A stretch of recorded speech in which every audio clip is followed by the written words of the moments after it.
Olá, amigos. Sou Claudete Moura. Estamos estudando o Livro dos Espíritos e no programa passado nós falávamos da questão 91 do Livro dos Espíritos, onde Kardec perguntava aos espíritos se a matéria se constitui em obstáculo para os espíritos, e eles responderam que não, que a matéria não constitui nenhum obstáculo para os espíritos. Eles podem tudo penetrar, o ar, a água, a terra, mesmo o fogo lhes é igualmente acessível. E quanto a essa questão, nós gostaríamos de ler um comentário de Miramês no livro Filosofia Espírita, que fala o seguinte: o espírito ante a matéria.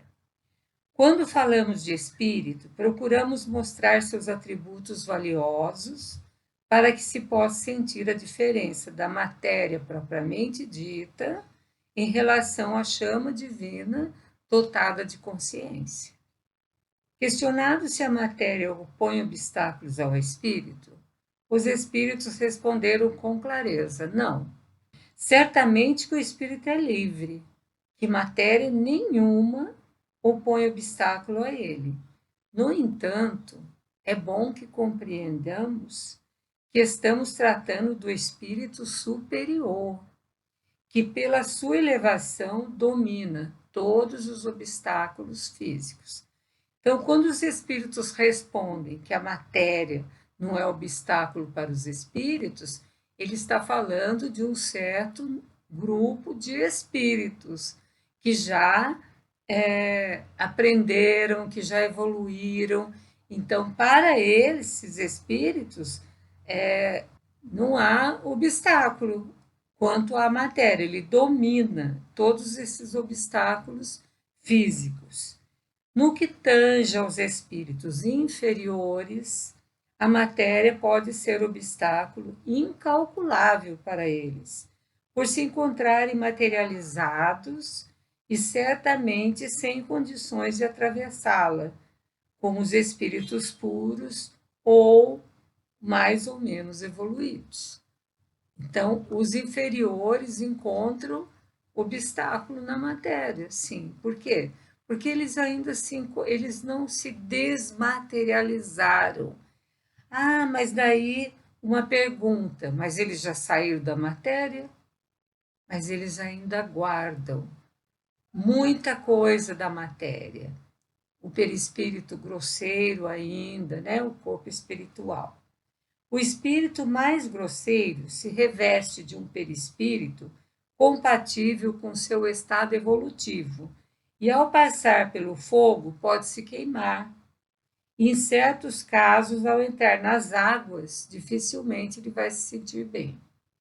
Então, essa matéria, essa resposta que os espíritos deram, que os espíritos, para eles, nada, que a matéria não é impedimento, que nem o fogo, nem a terra, nem o ar, nem a água, se trata, então, de espíritos mais evoluídos. As próprias paredes lhes servem de obstáculo. A chave da sua liberdade está na mente, ligada à emotividade. Enquanto desconhecer esse poder grandioso, sofrerá muitas consequências oriundas da ignorância. Então, ainda eles não aprenderam, eles ainda estão nesse processo de aprendizagem, né? Eles não sabem. Por exemplo, tem um livro que o autor espiritual conta que quando chove, por exemplo, muitos espíritos se escondem nas marquises dos prédios. Então, eles têm medo da chuva. Eles acham, por que isso? Porque o corpo deles ainda é grosseiro.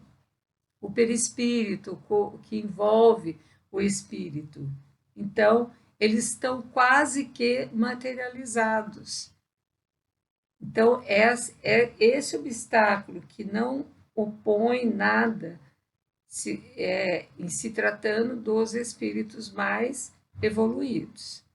Estamos no século do mentalismo e é por esse motivo que quase todas as nossas mensagens lembram a educação da mente. No mundo espiritual, em todas as casas de adestramento das almas, se estuda o poder da mente, como aplicar esses valores durante a vida.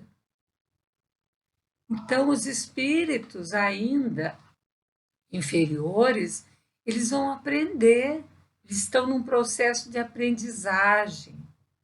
À medida que eles vão aprendendo, eles vão se melhorando também na parte moral, eles vão tendo acesso a muitas coisas que eles não tinham ainda, né? Então, os espíritos superiores têm a consciência imperturbável, e é esse o caminho que deveremos trilhar: estudar e praticar todos os meios lícitos para nos libertarmos dos obstáculos que nós mesmos criamos por desconhecermos a verdade. Quanta coisa que não somos capazes ainda por falta de conhecimento nosso, porque a nossa inteligência ainda não consegue entender. O Cristo é o ponto alto da nossa educação. Se nos apegarmos a Ele, o tempo será aproveitado e passaremos a compreender o modo pelo qual devemos aplicar os nossos dons espirituais em favor da nossa paz e da paz dos nossos semelhantes. Quanto mais nós tivermos o Cristo como nosso modelo, como ponto alto da nossa educação, como diz Miramês, nós vamos aproveitar muito mais o tempo e vamos compreender muito como nós deveremos aplicar os nossos dons espirituais, que ainda não sabemos direito. Ainda não aplicamos direito esses dons espirituais. Para o espírito primitivo, diz Miramês, quase tudo serve de obstáculos. Por vezes até o próprio ar, as tempestades e mesmo o sol e a chuva. Lembro do exemplo que eu dei dos espíritos durante a chuva se escondendo na marquise? Espíritos que não entram em determinadas casas porque eles não sabem atravessar paredes, eles esperam que se abra a porta para eles. Então, é uma questão mesmo de aprendizagem. Todavia, o espírito superior aprendeu a dominar certos obstáculos, continua estudando em busca da sua definitiva libertação. Alguns dos nossos relatos, por intermédio da mediunidade, podem parecer contos ilusórios para quem se encontra na carne, sem domínio nenhum sobre a matéria. Às vezes eles narram alguma coisa que nós ficamos assim, mas será que é possível acontecer uma coisa dessa? Mas ele fala que se a gente raciocinando com uma razão mais apurada, se notará o campo em que atuamos, chegando à conclusão de que certamente podemos fazer o que fazemos. É o que temos falado em nossos escritos sobre o domínio que temos sobre a matéria que envolve os encarnados na Terra. A obsessão é um caso típico do que falamos. São espíritos ligados um ao outro, sem o poder de se livrarem. É a lei de atração em plena concordância. É matéria prendendo espírito e espírito ligado à matéria. Olha que interessante. Todo mundo sabe que obsessão é a atuação de um espírito sobre o outro, né? Chegando mesmo, às vezes, até a subjugação. Mas aqui está falando que a matéria prendendo o espírito, que é uma atração que se faz. Então, como que nós atraímos esses espíritos que querem nos influenciar negativamente? Pelos nossos sentimentos, pelos nossos pensamentos, pelas nossas palavras, pelas nossas atitudes. Então, é como ele fala, matéria prendendo o espírito e espírito ligado à matéria. o outro que quer nos prejudicar fica ligado também à matéria que somos nós. Quando passarem a conhecer a verdade, eles se libertarão um do outro pelos processos ensinados por Jesus. Jesus já ensinou tudo. Até uma questão que tem no Evangelho, mas se os Espíritos, se o Jesus já ensinou tudo, por que precisou do Espiritismo? Por que precisou dos Espíritos virem ensinar? Se eles estão ensinando as mesmas coisas que Jesus ensinou. E qual que é a resposta que nós recebemos dos Espíritos? Jesus, naquele tempo, ele falou por meio de alegorias, de parábolas, de metáforas, porque ele não tinha condição ainda de ser entendido. Se a doutrina espírita fosse revelada no tempo de Jesus, ela se perderia no tempo. Precisava o avanço da ciência, precisava que as mentes se desenvolvessem mais, a intelectualidade, a parte moral, para poder entender esses ensinamentos dos Espíritos. Então, aqui está falando que a matéria é, pois, o primeiro degrau para a ascensão do Espírito. Mas não se deve apegar a ela, porque tanto ela solta como prende a alma.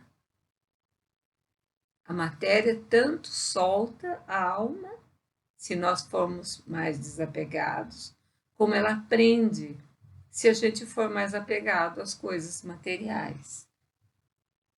A matéria não opõe obstáculo ao espírito, porém, é necessário que este alcance ou comece a alcançar a sua libertação pelo conhecimento da verdade.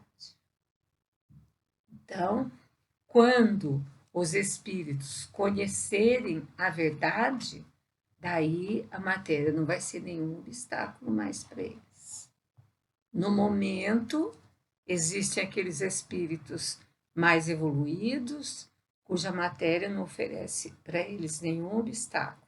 E existem os espíritos menos evoluídos, que ainda estão no processo de crescimento, de aprendizagem, e que com o tempo eles também vão estar aptos para que a matéria não seja um obstáculo para eles. Vamos passar à questão 92 ainda, onde a pergunta aos espíritos é a seguinte: os espíritos têm o dom da ubiquidade? Em outras palavras, o mesmo espírito pode se dividir ou existir em vários pontos ao mesmo tempo? São duas questões que Kardec pergunta. O espírito pode se dividir para ele estar em vários lugares? Ou ele pode existir em vários pontos ao mesmo tempo? E a resposta dos espíritos é que não pode existir divisão do mesmo espírito, mas cada um é um centro que radia em diferentes direções. E é por isso que parece estar em vários lugares ao mesmo tempo. Muitas casas espíritas, em determinados dias da semana, em determinado horário, fazem então aquele horário dedicado a Bezerra de Menezes. E naquele horário faz-se uma prece, fluidifica-se água e pede ao espírito Bezerra de Menezes que venha, que faça a cura, atenue os sofrimentos daqueles espíritos que estão ali presentes, tanto encarnados como desencarnados. Uma pergunta: o espírito Bezerra de Menezes se divide em vários para estar atendendo a todos esses lugares ao mesmo tempo? Não. Olha a resposta que os espíritos falam. Não pode existir divisão do mesmo espírito, mas cada um é um centro que radia em diferentes direções. Então, ele pode estar num determinado lugar irradiando para diferentes lugares. Ele tem esse dom, esse é o chamado dom da ubiquidade. Estar em diversos lugares ao mesmo tempo, mas pela irradiação. E os espíritos falam assim, um exemplo que eles dão para nós, bem material para a gente entender o que eles estão falando. Tu vês o Sol, que é somente um. Ele irradia, no entanto, em toda a sua volta, a grandes distâncias, sem, contudo, se dividir.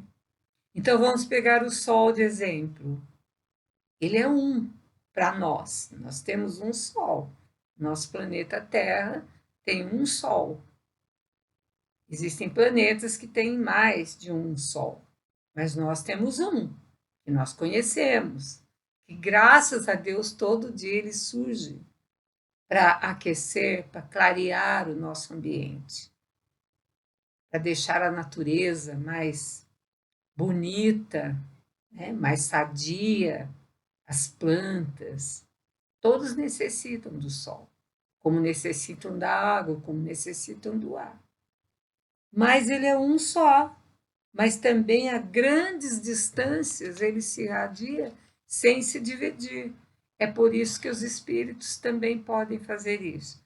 Mas olha a questão seguinte, 92A, continuação dessa 92. Todos os espíritos irradiam com a mesma potência? Nós citamos o exemplo de Bezerra de Menezes. Mas será que todos os espíritos vão irradiar com a mesma potência? Olha a resposta que os espíritos deram. Longe disso. Pois a potência depende do seu grau de pureza. Então um espírito mais puro, um espírito mais elevado, ele pode irradiar para vários pontos, ele estando num determinado lugar. Mas um espírito inferior não será capaz de fazer isso. Por quê? Vai depender a potência dele, a força dele de fazer isso, de irradiar para diversos pontos, vai depender do grau de pureza do espírito. Então, está bem explicado. Todos os espíritos não são iguais, não têm a mesma evolução, não têm os mesmos sentimentos. É isso que nós precisamos entender e estarmos muito bem preparados para sabermos quando um espírito se comunica, se ele é de Deus, como nos afirma João, o evangelista. Kardec faz um comentário seguinte a respeito dessa questão 92 e 92A. Cada espírito é uma unidade indivisível, mas cada um pode espalhar seu pensamento em diversas direções, sem para isso se dividir. É somente nesse sentido que se deve entender o dom da ubiquidade. Esse dom é de estar em vários lugares ao mesmo tempo, né? Atribuído aos espíritos. Tal uma fagulha projetando longe sua claridade, podendo ser percebida de todos os pontos do horizonte. Tal ainda um homem que, sem mudar de lugar e sem se dividir, pode transmitir ordens, sinais e o movimento a diferentes pontos. Então, está bem exemplificado que o espírito pode irradiar para diversos pontos. Mas vai depender do quê? Do seu grau de pureza. Se ele é um espírito mais elevado, ele consegue fazer isso. Se ele ainda é um espírito em aprendizado, né? Ainda em crescimento, ele vai aprendendo com o tempo. Quando ele já for mais purificado, ele vai ter essa condição.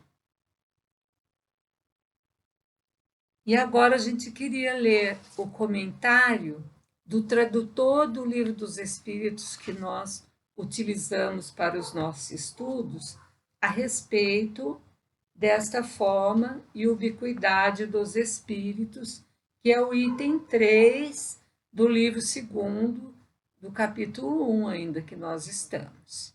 Essa nota do tradutor fala o seguinte, é muito bonita, é poética. Dentro desta percepção sublime da natureza humana, incorpórea, independente, pré-existente, sobrevivente ao mundo da matéria, deparamos com a inscrição desta criação específica no universo, a criação do Espírito. Então, vejam bem, ele está falando assim. Agora, nós já temos uma percepção, né, da natureza humana incorpórea. Existem, então, seres que não têm o corpo como nós, eles são incorpóreos, o corpo deles é somente aquele envoltório do espírito, chamado perispírito. Ele é independente, pré-existente e sobrevivente ao mundo da matéria. Já estudamos tudo isso. Então, Deus talhou na matéria incorpórea matizes diversos, impregnando as seivas espirituais de visibilidade colorida. Lembram-se que deu a cor do espírito vai depender do quê? Da pureza dele, da evolução dele, desde o escuro até o brilhante. Assim, do sombrio e frio cinza chumbo, significando densidade, ao claro e cristalino rubi, simbolizando vida, e a chama incessante da vida, uma gama interminável de corpos incorpóreos, desfila no cosmo, compondo a cosmogonia multicolor da existência. Então, nós vimos aí o comentário do tradutor a respeito dessa questão. Entramos agora, ainda dentro do livro 2º, Mundo Espírita, nós estamos ainda no capítulo 1 do Livro dos Espíritos. Vamos estudar um pouquinho sobre o perispírito, que é o invólucro do espírito, é o corpo espiritual, é o corpo que envolve o espírito. Na questão 93, temos a seguinte pergunta: o espírito, propriamente dito, não é recoberto em nada ou é, como algum sustento, coberto por uma substância qualquer? Vejam bem que anteriormente nós já vimos que existe esse corpo, essa substância semimaterial, fluídica, que envolve o espírito. Mas Kardec, didaticamente, vem perguntando novamente, de outra maneira, o espírito propriamente dito, que é uma chama, um clarão, uma fagulha etérea, como eles já nos falaram, ele não é recoberto em nada, ou ele é coberto por uma substância qualquer? E os espíritos respondem: o espírito é recoberto de uma substância vaporosa para ti. Ele responde para Kardec e essa resposta serve para todos nós. Uma substância que é vaporosa para nós, mas ainda bem grosseira para os espíritos. Então ele fala: o espírito é recoberto de uma substância vaporosa para ti, mas ainda bem grosseira para nós. Vaporosa o suficiente, no entanto, para poder se elevar na atmosfera e se transportar para onde quiser. Então, para nós é invisível, né, é vaporosa, mas para eles é grosseira, porque eles já passaram desse ponto, né? E Kardec, então, faz uma comparação seguinte: como o germe de um fruto é envolto pelo perisperma, que é aquela camada que envolve, né? Assim é o espírito, propriamente dito, coberto por um envoltório que, por comparação, pode se chamar de perispírito. Então, daí vem por que Kardec deu o nome de perispírito a esse envoltório do espírito? Porque ele comparou com o envoltório do fruto chamado perisperma. E daí, então, ele chama esse envoltório de perispírito. É somente na doutrina espírita que apareceu esse termo, perispírito. Em outras filosofias que falam do espírito, aparece corpo astral, aparece corpo espiritual e várias denominações, porque desde a antiguidade já se tem noção que o espírito é envolvido por esse corpo. É um envoltório que ele tem. Mas, dentro da doutrina espírita, Kardec chamou de perispírito porque ele fez uma comparação com o perisperma que envolve o fruto, o germe de um fruto. O germe, que é a coisa mais íntima do fruto. O espírito é a coisa mais íntima nossa, mais interior que existe. E Miramês faz o comentário seguinte: o espírito reveste de uma roupagem, a que chamamos de perispírito, sem que esta seja definitiva, porque nós trocamos de perispírito com o tempo, com a nossa evolução. Ela é apurada conforme a evolução do espírito, ou suprimida de acordo com o mundo em que ele habita. Existem ainda variedades de corpos usados pelos espíritos, de que muitas escolas espiritualistas igualmente dão notícias pelas suas pesquisas. Então, se fala de vários tipos de corpos: corpo energético, corpo emocional, corpo mental. Vejam bem, então, dependendo das escolas espiritualistas. Mas tudo faz parte do perispírito. Podes observar o fruto de uma árvore, o mais simples que seja, o seu líquido, a essência ou o néctar, sempre se encontra protegido por vários corpos, para que possa cumprir o seu dever de nutrir homens e animais, insetos e aves. O espírito propriamente dito não foge a essa lei, se reveste de muitos corpos e destitui-se dos mesmos quando deles não precisa mais. Enquanto cresce, vai se desvencilhando das roupagens que são sempre grosseiras, tornando-se livre na liberdade de Deus, nosso Pai Criador. O perispírito para nós na Terra é de grande valor. Ele nos livra e nos protege de certos enervamentos ou contrações que o espírito poderia sofrer sem a sua proteção ante o ambiente negativo e carregado de magnetismo inferior. O espírito reveste-se de corpos de acordo com o ambiente em que estagia ou em que vai trabalhar. Qual o vaqueiro que usa roupa de couro, além da sua costumeira, para correr dentro do mato, como usa o cavalo que o protege e o ajuda no seu comando.